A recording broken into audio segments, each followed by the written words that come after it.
everyone! Today I thought I would do a 25 bookish facts about me video.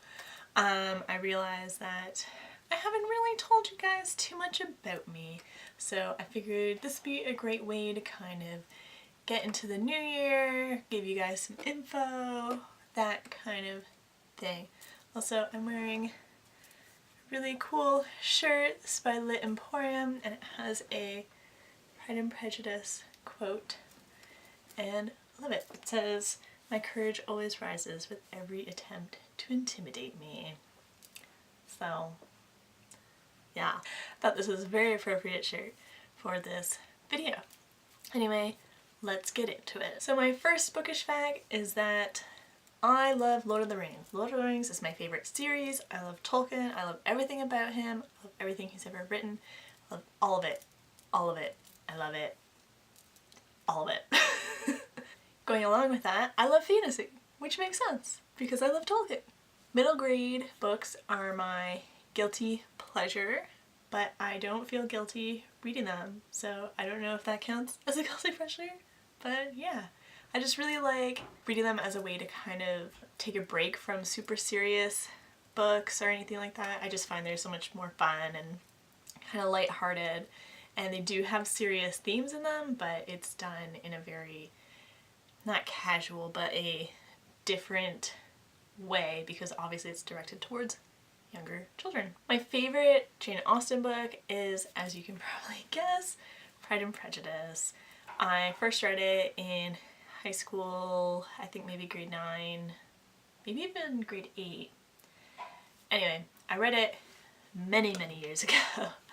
And I just really liked it. I always just really identified with Elizabeth Bennet, and I know that's very cliche now to really like Pride and Prejudice, but I liked it way long ago, so that's how I'm justifying that. I absolutely hate horror slash psychological thrillers.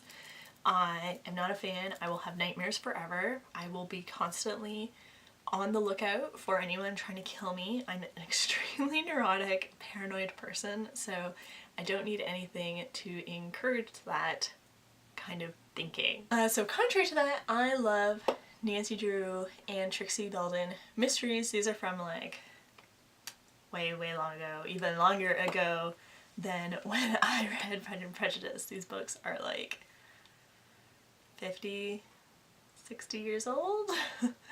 They are very old. I was first introduced to them by my mom. She gave me some books that she had and I read them, and I just really like the style of writing and the settings and everything. I don't know what it is, but I just really like them. They're just really fun and cool to read. And going along with that, I really like Dan Brown's books. I just really like the mix of this kind of mystery and almost a thriller type thing. With history and art and philosophy and all that kind of stuff, because I really love that. So combining it with almost like a mystery element is really awesome to me. I find, even though I guess it could be considered like thriller books, those are like the only thriller books I would ever read, ever. I do really enjoy Harry Potter books, but I'm not totally obsessed with them. I don't think they're the greatest things ever. I think they're good, but I'm not obsessed with them. And going along with that, it also took me almost 3 months to read The Order of the Phoenix when it first came out. Not because of the length, not because I was a 9-year-old trying to read 600 pages, but basically because I did not like it. I hated that book. It just was so dry. It took so long to read. I just thought Harry was really just not great in that book, just super whiny and complainy and just not intriguing. I would be okay if that book had never happened. So my mom forced me to read Little House on the Prairie series by Laura Ingalls Wilder when I was 8, the entire series. I remember she would force me to sit on one of the steps of our stairs and just sit there and read for however long, and I liked reading back then too. I don't think there was ever a time where I disliked reading. Like, I dislocated my shoulder because I didn't want to leave a bookstore when I was 3. So I always loved books, But I don't know, I was just like, I don't want to read this series, I'm not interested in it. And then she made me read it, and then I've kind of come back to it several times over the years, and I just found myself really enjoying it. Beatrix Potter is my favorite kids author. I have her complete collection, and every so often I'll just kind of read through the entire thing. She has a couple of novels in there, as well as the short stories, as well as some rhymes. So I just really enjoy it. I love her artwork, I love her style of writing, I love everything about it. I'm going to go to England at some point in the future, eventually, and I am planning on visiting her farm because it would just be so cool to go and visit that place. Just kind of backpedaling a little bit for this one, but I hate Emma by Pride and Prejudice. I absolutely hate it. It is probably my least favorite book ever. I had to read it 3 times in university for 3 different classes with 3 different professors, and each professor had a different, like, you know, viewpoint, take on it, which was fine, but I hated that book with a passion.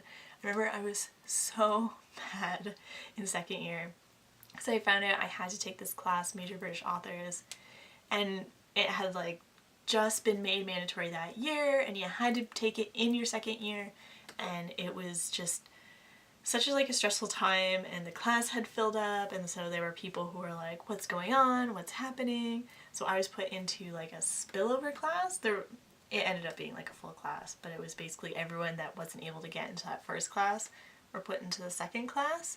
And I was so mad because I found out the first class got to read Pride and Prejudice and we had to read Emma. Ugh, I was so mad. I was so mad. I also didn't like that professor, but it's a whole other story. I own 2 versions of Beowulf. One of them is in modern English, and then the other is in Anglo-Saxon. This was because I took Old English in my 3rd year, and so we needed to read Beowulf, and it was one of the, it was the required textbook basically, and I really enjoyed it. I love it. I love Beowulf. I prefer new books to old books. This is just because I like to own my books. I like to own everything that I read basically, and I'm pretty good with the fact that most books that I pick out and do purchase I do really enjoy. Some books I will end up kind of falling out of love with, but that usually happens like 5 years down the line, or books that I just haven't picked up in like 5-10 years I'll end up getting rid of. But yeah, most books that I buy I really like, which is good because I buy basically every single book that I read. I also prefer hardback to paperback, just because I like the way it looks. It looks a lot better, it looks nicer on the shelf, it feels nicer, but there are like sometimes books only come out in paperback, and I don't mind that. I just don't like the creasing that happens on paperbacks, and that's why I prefer the hardbacks, I think. I like to try to keep all of my books in a series a certain format, so if they have the first one in a hardback, I try to keep all of them in hardback. If the first one I have is in paperback, try to keep them all in paperback. I'm not too finicky about it though. There are several series that I have where 1 or 2 of them are different from the rest of the formats, which is fine. Maybe one day I'll end up replacing them, but I'm not in a huge rush to do it now. I typically judge a book by its cover when I purchase it. If I like the way it looks and I think it has like a really interesting cover, I'm gonna pick it up and read the back, and if I like the way the back sounds as well, I'm probably gonna buy it. So that is basically how I purchase a book. I'm not a big contemporary reader. I don't really read contemporary. I am very much like fantasy, history, that kind of stuff. I'm not really into the present day contemporary fiction. I also don't read a lot of chick lit. It doesn't interest me as much. I did read some when I was younger, but I'm not into that kind of stuff, which isn't to say that I look down on it, it's just not for me. It just doesn't intrigue me very often. I first read Lord of the Rings when I was 15 years old. I remember distinctly, I was in grade 10, and my dad had just bought the trilogy in an illustrated hardback edition with a slipcase. So it was super fancy. They were really big and tall. They were like literally like this tall. They were like fully illustrated, like the glossy pages. It was beautiful. And these things each weighed like probably like 5 pounds because they were like hefty. And I remember in like my English class, we had deer time, which is drop everything and read. So we had some deer time before class actually started, like 15-20 minutes or so. And I remember carting these books with me every day to school and carrying them around with me in my backpack. I don't even think I took them out and put them in my locker. I would cart them around with me, and I just remember pulling them out of my backpack for English and the kid next to me just kind of being like, what are you reading? Because this kid was like a football player and not super into, not necessarily not into academics, but he was very much like sports minded, and so here I was with this like massive edition of Lord of the Rings, and yeah, that's basically what got me into that. Macbeth is my favorite Shakespeare play. I first read Macbeth when I was 12 in grade 7. I remember my English teacher made me read that, made the whole class read it.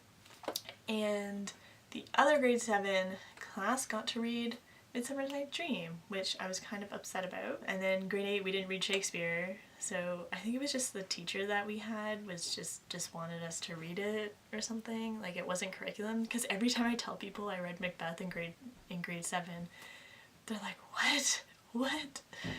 But then I was really happy. I got to read it again in grade 12 and multiple times in university, and I really enjoyed it. It's just, I think because it's Scottish, and I just have like this really big thing for Scottish things because my dad's family is like, we're 5th generation Scottish. It just really intrigues me, all of that kind of, that culture and the history, and so I just really enjoy Macbeth.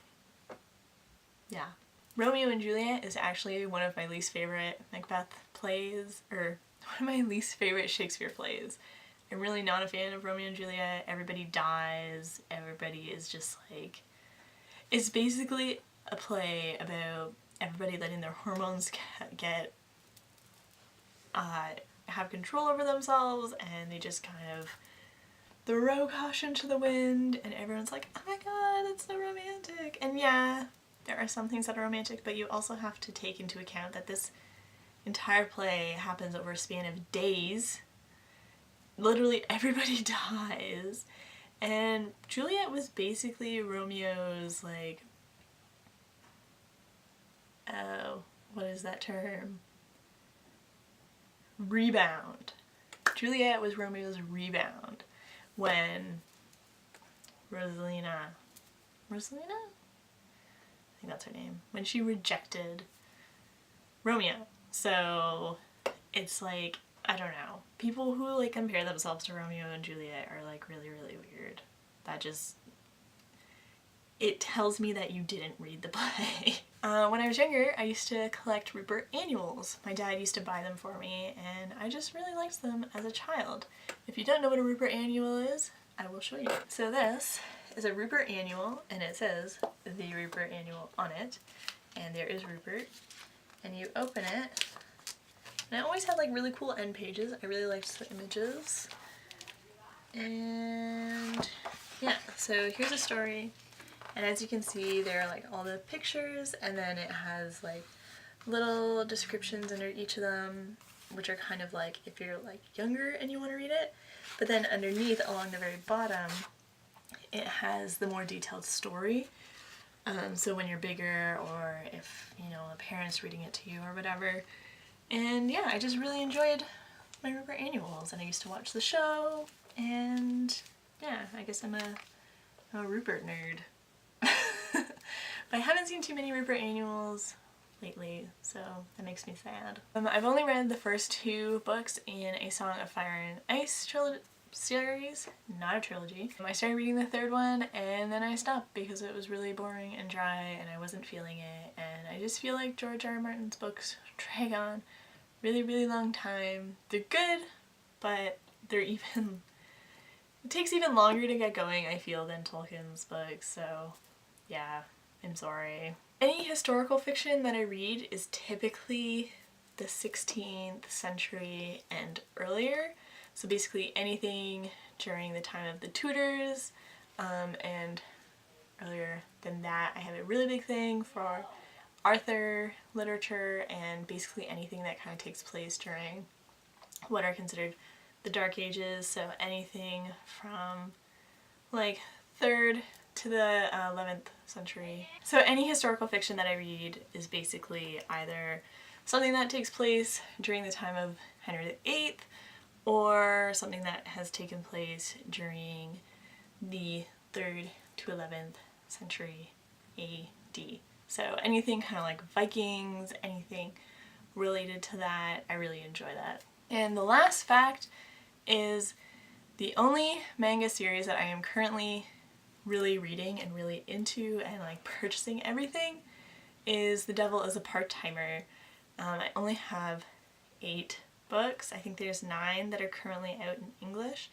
But yeah, that is the current manga series that I'm reading. Technically they're light novels, so I don't know if that counts. But it's the style, so I'm gonna count that as a manga. So those are the 25 bookish facts about me. You now know more about me than you did before. If you didn't want to know more about me, you probably didn't watch this all the way to the end. So thank you for listening and learning more about me, and now I am rambling and I'm sorry. So I will see you guys in the next video. Bye!